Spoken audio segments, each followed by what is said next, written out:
আজকের ফার্স্টেই অ্যাটেনশন হচ্ছে আজকের ভিডিওটা যথেষ্ট বড় হবে, কারণ এমন একটি বই নিয়ে কথা বলবো যেটা আমি 1 মিনিটের মধ্যে শেষ করতে পারবো না রিভিউ দিয়ে।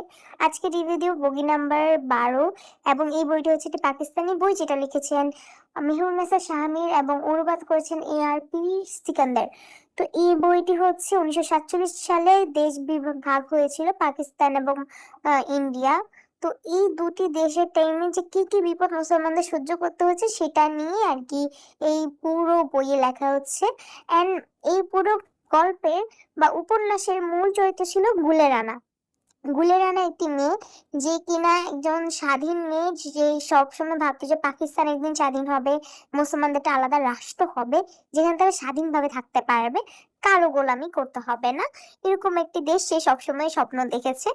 গুলে রানা হচ্ছে, তারা দুই বোন এক ভাই, তার এক ভাই হচ্ছে পাকিস্তান যখন স্বাধীন করার জন্য আলাদা আলাদা দল হচ্ছিল সেই দলের মধ্যে যায়, সেনাবাহিনী বলতে পারি, আমি অ্যাকচুয়ালি এখন মনে পড়ছে না, তার জন্য আমি খুবই দুঃখিত। তো তারপর তার বোন হচ্ছে নুরি, আমি তার কথা ভুলে যাচ্ছি, নুরি হচ্ছে তার বোন, এবং গুলে রানা তার বোনকে অনেক ভালোবাসতো, অনেক মানে অনেক।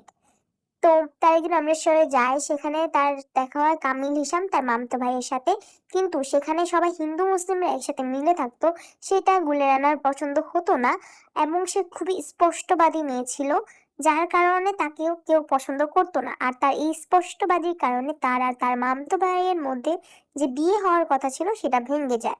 এটা কিন্তু আগে থেকে সম্বন্ধ ছিল না, মানে গুলে রানার মা প্রস্তাব দেয়, কিন্তু প্রস্তাব দিলেও গুলে রানার যে মামি সে ছিল খুবই শাসনবাদী মহিলা, এবং তার যে মামতো ভাই মানে কামিল হিসাম সে ছিল মার গোলাম।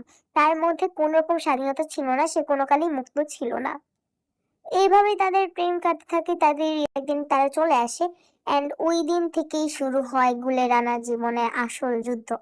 এই পুরো গল্পের মধ্যে আমার যেটা সবচেয়ে বেশি ভালো লেগেছে সেটা হচ্ছে গুলে রানা জানতো স্বাধীনতা কখনো সহজে আসে না, সেটা ত্যাগ চায়। আর এখানে সে ত্যাগ করেছে তার ভালোবাসা, নিজেকে, মাকে, ভাইকে, সে সব হারিয়েছে। এই প্রত্যেকটা জিনিস প্রথম প্রথম যখন আপনি পড়বেন আপনার কাছে বোরিং লাগতে পারে, এটা নিয়ে কোনো সন্দেহ নেই, কিন্তু যদি আমি ব্যক্তিগতভাবে বলি তাহলে আমার কাছে প্রথম দিকে বোরিং লাগলো, লাস্টের দিক দিয়ে আমি কান্না করতে বাধ্য হয়ে গেছি, এবং কান্না করতে করতে আমার মাথা ব্যথা হয়ে গিয়েছে। যাক, এখানে কিছু খুবই কষ্টকর মোমেন্ট আছে যেগুলো আপনি পড়ে খুবই কান্না করবেন, এবং লাস্টের টুইস্ট আপনাদের ভালো লাগবে। আমি স্পয়লার দিলাম না, এটা স্পয়লার হয়তো আমি অন্য কোনো দিন দিব, কিন্তু আজকে দিব না। আজকের জন্য এতটুকুই, আল্লাহ হাফেজ। এর আমি আরেকটি পার্ট নিয়ে আসবো, ফেসবুকে বা ইউটিউবে বা টিকটকে আমি আনবো। তো তত